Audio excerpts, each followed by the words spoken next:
नमस्कार, मेरा नाम सौरभ शर्मा है और आप देख रहे हैं एलआर भारत। बिहार में विधानसभा चुनाव जैसे ही चुनाव आयोग ने बिगुल बजाया है और सभी पार्टी चुनावी रंग में कूद चुकी है। टिकट का भी बंटवारा होते चला जा रहा है। राजद हो या जदयू हो या बीजेपी, तमाम जो दल हैं अब टिकट का धीरे धीरे रास्ता साफ करते चले जा रहे हैं।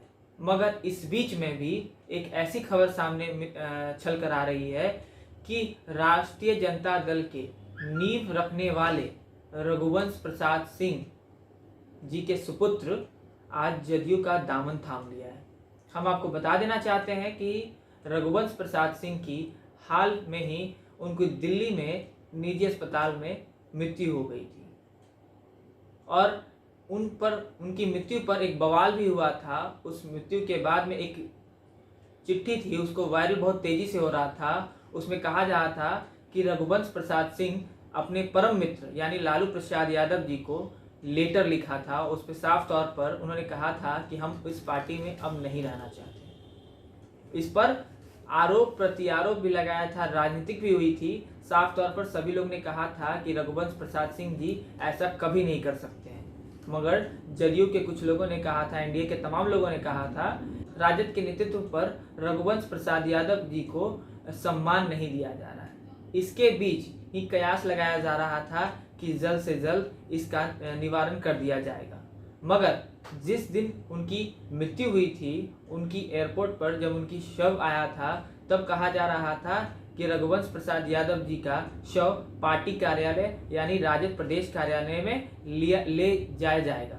मगर ये ऐसा हुआ नहीं। रघुवंश प्रसाद सिंह जी की जो पार्थिव शरीर थी वो पार्टी कार्यालय यानी बिहार प्रदेश कार्यालय राष्ट्रीय जनता दल का नहीं ले जाया गया।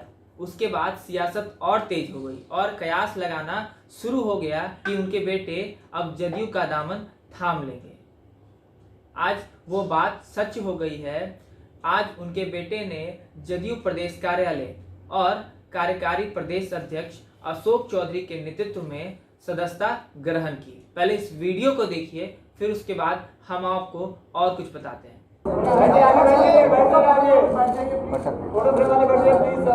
नहीं दिखाई पड़ता। राजनीतिक जीवन की सूचिता का जितना उन्होंने निर्वाह किया, राजनीति में बहुत ही कम लोग ऐसे बचे, चाहे लोकसभा में उनका संवाद हो या बिहार की राजनीति में उनकी दखल और पकड़ हो, और जिस ढंग से विभिन्न दायित्वों का उन्होंने पालन किया, वह काबिले तारीफ तो था ही, लेकिन उन्होंने जिस जगह काम किया उस जगह अपनी अमीर छाप भी छोड़ी। संसद में उनके साथ बैठने का मौका मिला, कई बार उनके साथ ट्रेन में या प्लेन में भी सफर करने का मौका मिला। ज्यादा कदा उनसे मुलाकात भी हो जाती थी,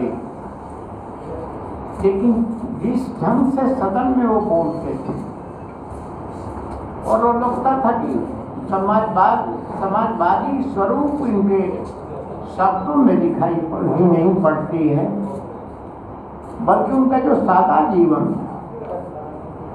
उस सादा जीवन में राजनीतिक आदर्श भी दिखाई पड़ता है। राजनीति के अंतिम दिनों में भी, जीवन के अंतिम क्षण में भी उन्होंने मृत्यु के वक्त भी आम आदमी की ही उनके जीवन में सवार था।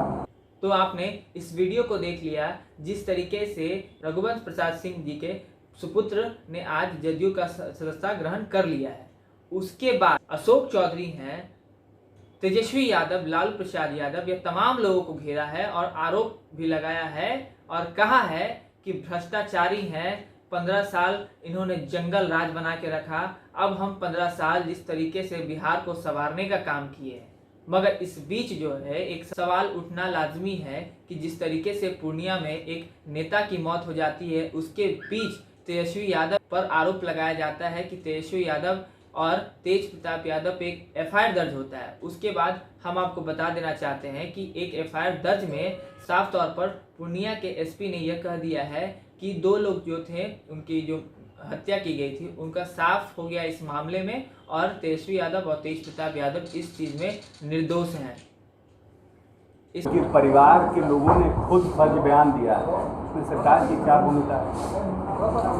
ये तो सिंपैथी लेने के लिए पार्टी का नेता, उनकी पार्टी का धमकी उसने दिया, उसके पहले उसने मीडिया में दिया, हम लोगों की इसमें क्या भूमिका है? हत्या हो गई, उनके परिवार के लोगों ने एफआईआर किया, फर्ज बयान दिया, उसमें हमारी क्या भूमिका?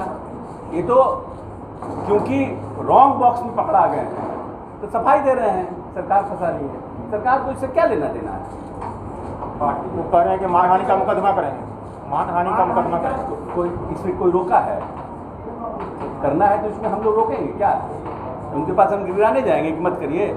उनको मानहानि समझ में आता है तो करें, उसमें हमारी क्या भूमिका है? हम कहाँ से भटके भाई? अरे आगे कहते बाहुबलियों की एंट्री हो रही है, लगातार टिकट दिए जा रहे हैं, आप यहाँ से निकल रहे हैं, दूसरे पार्टी से निकल रहे हैं, क्या कहेंगे? दूसरे लोग दरवाजा खोले रहे। वही है ना, जिनको 15 साल तक जिन लोगों ने यहाँ पर काम किया, किस तरह का काम किया, कैसी सरकार चलाई, 118 नरसंहार, जातीय उन्माद, दंगे, अपराधियों का पलायन, अपराधियों का, व्यापारियों का पलायन, अपराधियों, राजनीतिक संरक्षण, ये 15 साल प्रदेश देखा है ना। और 15 साल किस तरह माननीय नेता नीतीश कुमार ने राजनीतिक शुचिता के साथ इस प्रदेश को चलाया, ये भी देखा है। 3.3 के ग्रोथ रेट को 11.5 पहुंचाने का काम नीतीश कुमार ने किया है, लालू प्रसाद यादव उनके परिवार के लोगों ने नहीं किया है। इसलिए देश के और प्रदेश के लोगों को पता है कि काम करने वाला कौन है और बदनाम करने वाला कौन है। इसको लेकर सियासत बहुत तेज है। तेजस्वी यादव ने कहा है कि अगर जदयू और नीतीश कुमार पब्लिक डोमेन में आकर हमसे माफ़ी नहीं मांगते हैं तो हम उन पर एफआईआर दर्ज करेंगे।